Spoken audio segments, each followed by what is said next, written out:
अब हम पढ़ेंगे what is intra and extra cellular electrolytes. ठीक है, अब हम इसको स्टार्ट करने जा रहे हैं। अभी तक हमने एक आपको ब्रीफ समरी दी कि एग्जैक्टली ये क्या होते हैं। ठीक है, हम बात कर रहे थे major extra and intracellular electrolyte. अच्छा, इलेक्ट्रोलाइट की बात हमने कही तो एक चीज़ और उसमें याद कर लीजिएगा, इलेक्ट्रोलाइट का मतलब होता है ऐसे एलिमेंट्स जो कि चार्ज को मूव करा सकें। ठीक है, एक इलेक्ट्रोलाइट मतलब जो कि चार्ज को मूव करा सकें। हमने मसल कॉन्ट्रैक्शन की बात की। मसल कॉन्ट्रैक्शन का मतलब कैसे, अगर आप लोग पढ़ोगे एनाटॉमी में, आप लोग कोलॉजी में पढ़ोगे तो मसल कॉन्ट्रैक्शन का आप लोग पूरा का पूरा मोड ऑफ एक्शन पढ़ोगे, किस सीरीज में मसल कॉन्ट्रैक्शन होती है और किस तरह से एलिमेंट्स का मूवमेंट होता है, चार्ज मॉलिक्यूल का मूवमेंट होता है। ये जितने भी एलिमेंट्स होते हैं ये अपने चार्ज फॉर्म में ही मूव करते हैं। ठीक है, तो ये बायोलॉजिकल फ्लूइड हमारा दो पार्ट में डिवाइडेड है। First is extracellular fluid and second is intracellular fluid. Always remember, हमारा बॉडी किससे बना है, हमारी बॉडी की यूनिट क्या है, सेल।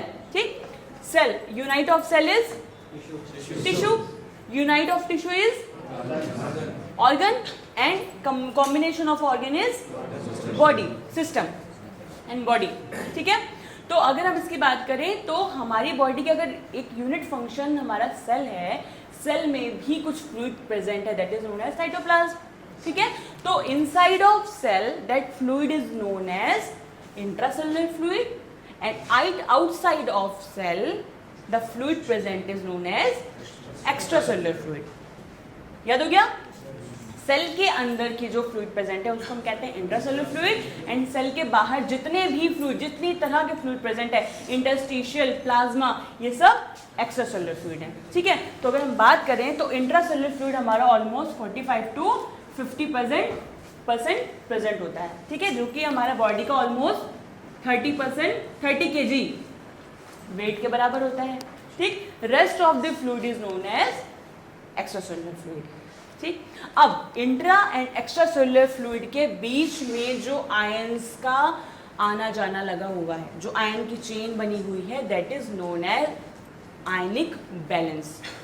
आयनिक बैलेंस को हम दूसरा टर्म दें electrolyte balance.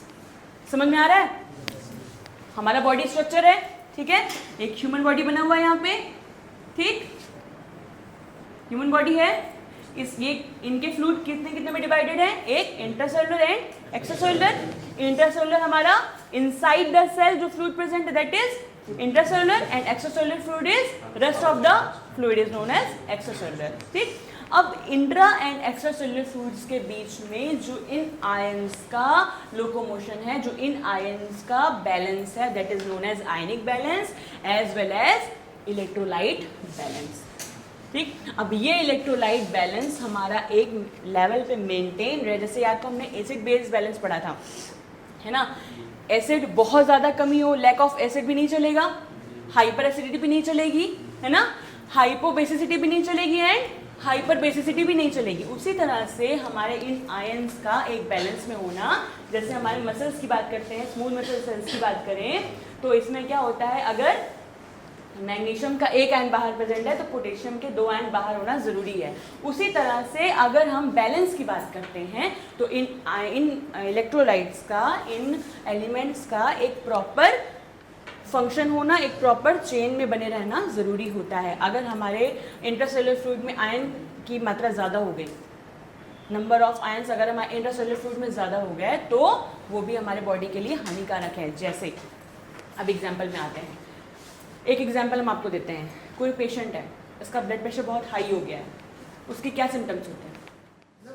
I am talking about symptoms जो हमें दिखें, साइन एंड सिम्टम जो हमारी आंखों से दिखाई पड़े कि हाँ वो अनवेल फील कर रहा है।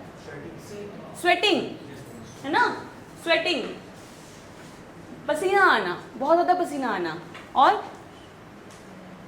कई बार बॉडी का टेम्परेचर डाउन हो जाता है, बॉडी ठंडी हो जाना, है ना, हार्ट बीट तेज हो जाना। तो ये सारे सिम्टम्स होते हैं, हमें पता चलता है कि हाँ पल्स रेट बढ़ जाना, हमें पता चलता है कि पर्सन का ब्लड प्रेशर हाई हो गया है। और बहुत लो हो जाता है उस केस में भी ऐसे ही होता है, पर्सन फेंट हो जाता है, उसको चक्कर आने लगता है, बैठ जाता है, बीपी लो हो जाता है उसका, उस सिचुएशन में ऐसे होता है। ठीक है, तो अगर हम यहाँ बात कर रहे हैं तो इस सिचुएशन में भी कहीं ना कहीं उसका इलेक्ट्रोलाइट डिसबैलेंस हुआ है। जिसकी वजह से उसकी बॉडी के सेल ने बहुत ज़्यादा फ्लूइड सिक्रीशन के थ्रू, स्वेटिंग के थ्रू बाहर निकलना शुरू कर दिया, यूरिनेशन बढ़ जाता है। बहुत ज़्यादा स्ट्रेस है, आपको बहुत टेंशन है, इलेक्ट्रोलाइट डिसबैलेंस हुआ एंड आपका यूरिनेशन बढ़ गया, आप बार बार वॉशरूम जा रहे हो, बार बार टॉयलेट आ रही है, स्वेटिंग बढ़ गया, है ना। सलाइवा, कई बार आप कहते नहीं है कि जो है पर्सन बहुत स्ट्रेस में है, शॉक्ड हो गया, तो कई बार हमारा सलाइवा सिक्रीशन बहुत ज़्यादा हो जाता है। कभी फील किया होगा कि ऑटोमेटिक आपको कोई टास्क दे दिया गया कि स्टेज पे आप बोलो, या फिर कोई आपको न्यूज़ सुनाई पड़ी, तो अचानक से कैसे फील होता है, या तो बहुत ज़्यादा सलाइवा सिक्रीशन है तो बहुत कम हो जाता है ना। कई लोगों के तो आंसू आते हैं, है ना। तो these are all emotional and chemical disbalance. तो एक्सेसिव स्वेटिंग होना, सलाइवा सिक्रीशन या तो बहुत कम या तो बहुत ज़्यादा हो जाना, यूरिनेशन या तो बहुत खत्म ही हो जाना या फिर बहुत ज़्यादा फ्रीक्वेंट यूरिनेशन होना, तो these are all the symptoms of chemical imbalance. अच्छा, नेक्स्ट एग्जाम्पल पे आते हैं। बिकॉज हम जिस एनवायरनमेंट में रहते हैं, हम जिस तरह का डाइट ले रहे हैं, जितनी सफाई से हम खाना खाते हैं, जिस तरह से हमारा लाइवलीहुड है, जो हमारी लाइफस्टाइल है ना, नॉट पॉसिबल। कभी ना कभी हमें वो होना ही होता है। क्यों? क्योंकि हम केमिकल इम्बैलेंस कर रहे हैं, बॉडी के अंदर हम इलेक्ट्रोलाइट इम्बैलेंस क्रिएट कर रहे हैं। लूज मोशन कब होगा? लूज मोशन कभी, अच्छा तुम लोगों ने सुना होगा कि छोटे बच्चों को लूज मोशन हो रहा है या डायरिया की प्रॉब्लम हो गई है तो उनको ORS का घोल पिलाते हैं। That is a good electrolyte replenisher. जो मैंने टर्म यूज किया था, इलेक्ट्रोलाइट रिप्लेंशर, ठीक, दैट इज इलेक्ट्रोलाइट बैलेंस करने के लिए हमने एक सब्स्टिट्यूट रिप्लेसमेंट यूज किया है ताकि हमारे बॉडी के अंदर इलेक्ट्रोलाइट का बैलेंस हो। ये जितने भी हमारे एलिमेंट्स हैं, इनका एक फिक्स्ड अमाउंट हमारे एक रेशियो में बॉडी के अंदर प्रेजेंट है। अगर किसी रीज़न की वजह से हमारे ये केमिकल्स, ये हमारे एलिमेंट्स में डिसबैलेंस हो जाता है तो हमारी बॉडी वो साइन और सिम्टम्स से शो करती है, जैसे डिसेंट्री, डायरिया, ठीक है। इन केसेस में क्या होता है, आपकी बॉडी से एक्सेस फ्लूइड बाहर निकल जाएगा। बॉडी से एक्सेस फ्लूइड बाहर निकलना मतलब आप फेंट हो जाओगे, है ना, बॉडी में कमजोरी आएगी, वीकनेस आ जाएगी, चक्कर आएगा। कभी कभी तुम लोगों ने देखा हो, फास्ट रखा हो, कभी फास्ट रखा है ना, रोजा वगैरह रखते हो, तो उसमें क्या होता है, क्या होता है उसमें, दिन भर कुछ नहीं खाया, कुछ नहीं पिया, बॉडी में किस किस चीज़ की कमी हो गई। एक तो सबसे पहले आपने ब्रेकफास्ट नहीं किया, है ना, रात भर बॉडी स्टारवेशन में था, आपने मॉर्निंग में ब्रेकफास्ट नहीं किया, ठीक, प्रोटीन कैल्शियम नहीं मिला आपको, अब वाटर भी इनटेक नहीं कर रहे हो ना, वाटर इनटेक नहीं हो रहा हमारा, तो बॉडी में किस किस चीज़ की कमी हुई, डिहाइड्रेशन, सबसे पहले वाटर की कमी, कुछ खाओ ना खाओ पानी जरूर पीना चाहिए, ठीक। तो first of all you are getting down with the dehydration. Second energy, energy कहाँ से मिलेगी, फूड से, ठीक। Third one is minerals, the important thing is minerals, and minerals is nothing but these elements, these ions, these electrolytes, ठीक है। आपकी body में अगर एनर्जी नहीं होती है तो आपकी सेल क्या करती है, स्टोर्ड ग्लाइकोजन को ब्रेक डाउन करके ग्लाइकोजिनोलिसिस करती है और आपको एनर्जी प्रोवाइड करती है। भाई आपने आज दिन भर खाना नहीं खाया बट आप फिर भी काम कर रहे हो, जस्ट बिकॉज आपकी सेल ने स्टोर्ड ग्लाइकोजन को ब्रेक डाउन करके ग्लूकोज में कन्वर्ट किया, अब वो ग्लूकोज आपको एनर्जी प्रोवाइड कर रहा है, ठीक है। लेकिन आपको तो एनर्जी मिल गई बट मिनरल्स तो नहीं मिले ना। व्हाट अबाउट दीज मिनरल्स, अभी मिनरल्स आपको अगर आप शाम तक नहीं मिलेंगे या आज दिन भर आप फिर भूखे रहेंगे, अगले दिन भी कुछ नहीं खाया तो आप फेंट हो जाओगे, चक्कर आएगा। किस लिए, आपका इलेक्ट्रोलाइट डिसबैलेंस हो गया। और ये भी हो सकता है कि नेक्स्ट डे आपका लूज मोशन स्टार्ट हो जाए। क्यों? क्योंकि आपके बॉडी में इलेक्ट्रोलाइट बैलेंस नहीं हो पाया, इम्बैलेंस हो गया, है ना।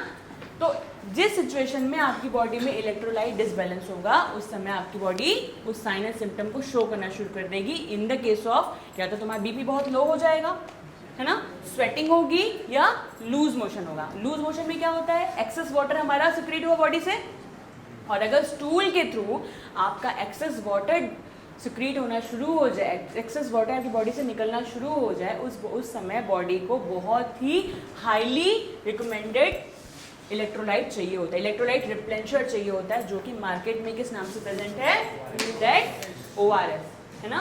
कई बार बच्चों को अगर इस सिचुएशन में या बच्चों को बहुत डायरिया होता है या डिसेंट्री की प्रॉब्लम हो जाती है तो डॉक्टर सबसे पहले से कहते हैं कि stay hydrated to your baby, baby को जितना हो सके पानी पिलाओ एंड ORS को घोल दो। इवन एडल्ट में भी क्या होता है, कई बार अगर हम लोगों को भी इस चीज़ की शिकायत होती है तो सबसे पहले हम क्या करते हैं, नमक चीनी का घोल बनाते हैं, उसको पीते हैं। क्यों?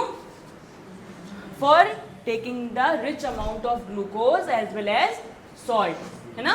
ग्लूकोज एंड सॉल्ट का कॉम्बिनेशन हमारे लिए सबसे प्रायोरिटी होती है ताकि हमारी बॉडी का इलेक्ट्रोलाइट बैलेंस नॉर्मल हो जाए।